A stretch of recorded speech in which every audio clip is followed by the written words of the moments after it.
백수 생활을 오래 하셔서 그런지 피부가 아주 좋으세요. 네, 마음 잘 다스리고 네. 뭐 그림도 그리고 잘 치는 덕분이라고 생각합니다. 네, 아주 얼굴 좋으신데 요 인터뷰를 하고 나서도 계속 얼굴이 좋아질지는 잘 모르겠습니다. 제가 스튜디오에 모시려고 진짜 한 10고 초려 정도 했거든요. 10고 초려. 네.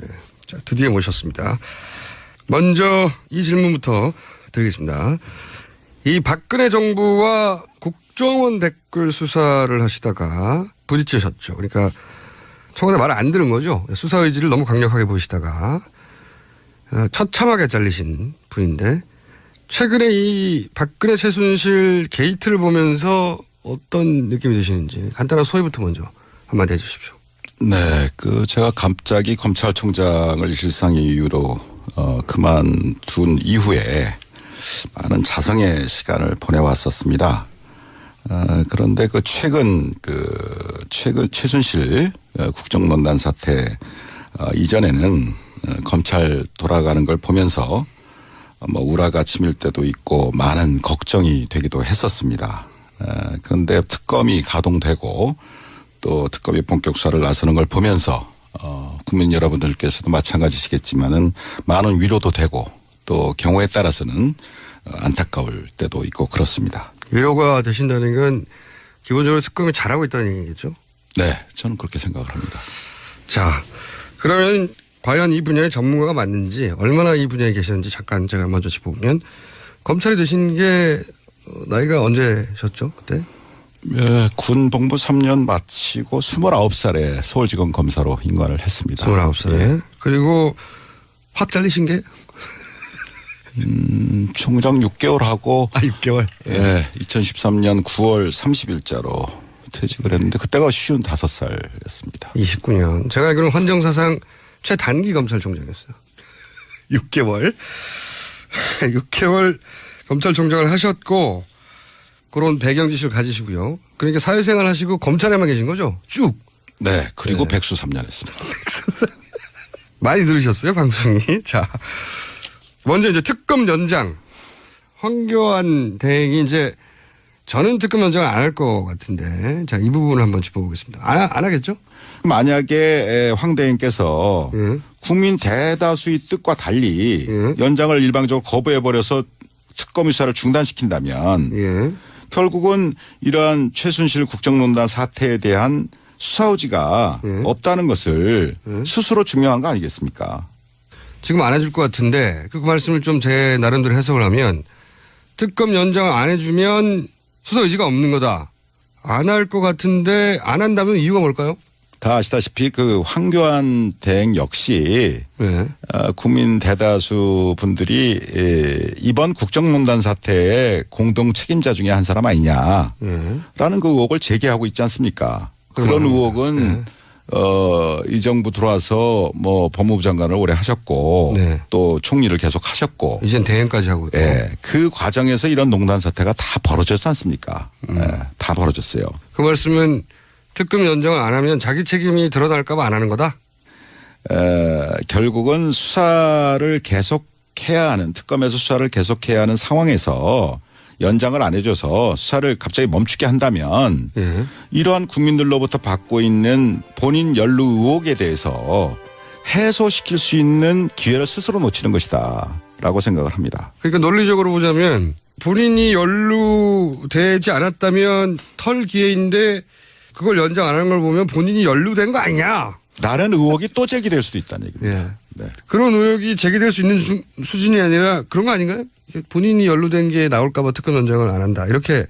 뭐 제가 전직 총장으로서 그런 말씀 드리는 건 적절치 않다고 보는데요. 어쨌든 특검을 연장해서라도 본인의 국민들적 의혹을 해소시키는 것이 황교안 대행 본인에게도 좋을 것이다. 또 그것이 국민들이 바라는 바일 것이다. 라는 게 제 의견입니다. 살짝 약간만 삐딱하게 보면 협박처럼 들려요. 하는 게 좋을 것이다. 자, 그러면은 아까 이야기에 이어서 오늘 이 자리에서는 답변 안 하실 것 같으니까 아까 이어서 특검 연장도 안 되고 영장도 기각되고 그리고 황교안 대행이 이제 연장 안 한다는 결론을 내리는 이런 사태가 아마 이달 말이면 판결이 날 텐데 그때 되면 다시 나와서 요 굉장히 강력하게 말씀해 주실 거죠? 근데 어떻게 매번 저보고 다시 나오라고 이렇게. 아니 오늘 다 얘기 안 하시니까. 근데 다음에 나오시면은 이제 명단 쫙 들고 와가지고 이름 막 부르고 막 그러실 거죠? 그런 일이 있겠습니까? 두고 봅시다. 자, 다음에 나오시면 다음 한번 예약해놓고 자 마지막으로 이 얘기해야 되겠네요. 황교안 이런 말 했어요. 윤석열 검사 자천에 대해서 이제 언론에서도 그렇고 저도 그렇게 알고 있었는데 그리고 사실 총장님이 날아가신 것도 이 댓글 수사를 청와대 의지하고는 다르게 너무 강력하게 밀어붙이다가 날아간 걸로 알고 있는데 황교안 대행이 최근에 한마디 했어요. 윤석열 검사가 자천된 것은 댓글 수사와는 상관이 없고 종합적으로 볼 때 자질의 문제가 있어 자천된 거다. 이런 식으로 말했단 말이죠. 여기에 대해서는 당시 댓글 수사를 총지휘하셨던 검찰총장이고 그리고 그로 인해서 자천됐다고 알려진 윤 검사에 대해서 이 황교안 대행의 논평에 대해서 한마디 하셔야 될 것 같은데요. 제가 그 국회 대정부 질의 과정에서 황 대행께서 그렇게 답변하시는 기사를 하셨다는 보도를 보고 누가 누구를 평가하나. 이 윤석열 검사는 제가 뭐 오래 전부터 뭐 같이 근무도 하고 데려두고도 일하고 뭐 지휘도 하고 또 마지막으로 제가 이제 국정원 댓글 사건 수사팀장으로 임명도 하고 그래서 수사하다가 저는 이제 일신상에서 먼저 나가고 그랬습니다만은 본인 그런 오랜 오래 겪어본 그 선배 입장에서 생각을 한다면 뭐 제 나름대로 평가를 하고 싶은 생각도 듭니다. 뭐라고 평가하시겠습니까?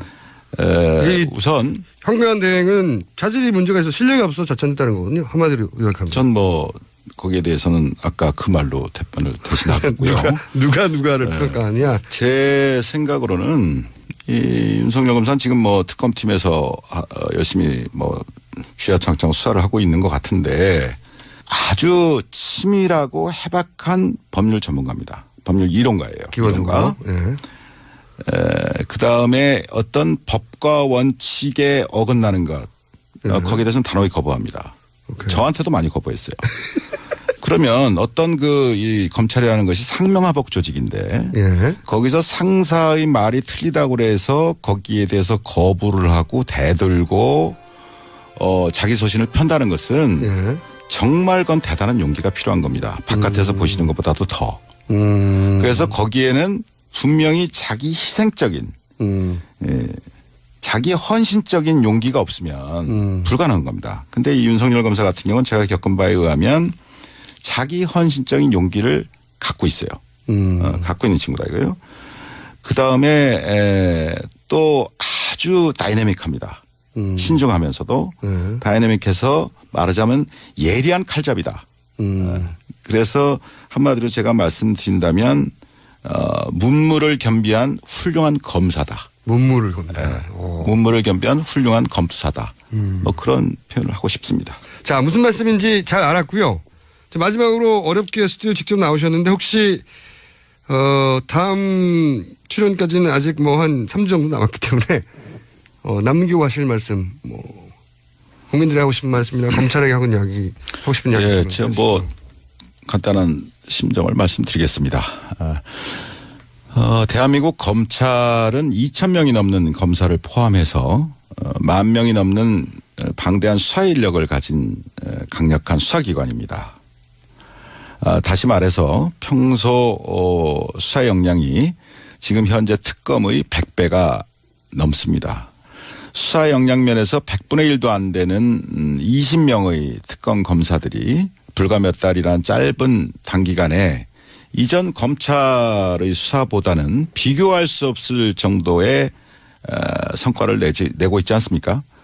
그래서 그러한 그 상황을 바라다 보면서 참 현재의 이 검찰 후배들은 상당히 마음속이 부끄럽고 또 참담한 그런 심정이라고 믿습니다. 저 또한 그런 심정입니다. 그래서 이번 특검을 보면서 권력의 개가 되어서 권력의 입맛에 맞게 수사하는 것과 국민의 검찰로 법과 원칙대로 수사하는 것의 이 극명한 차이를 그리고 검찰이 이 지경이 되도록 만든 정치 검사들의 말로를 우리 정의로운 젊은 검사들이 꼭 마음에 새기고 잊지 말기를 바랍니다. 자기 손에 쥐어진 칼로 자신의 팔다리를 베어서라도 국민의 검찰로 다시 태어나기를 바랄 뿐입니다. 마음에 와닿는 마지막 말씀이었습니다. 오늘 여기까지 하고요. 그럼 3주에 다시 나오는 걸로 하고. 생각해보고. 여기까지 하겠습니다. 지금까지 어렵게 모신 최동욱 전 검찰총장이었습니다. 감사합니다.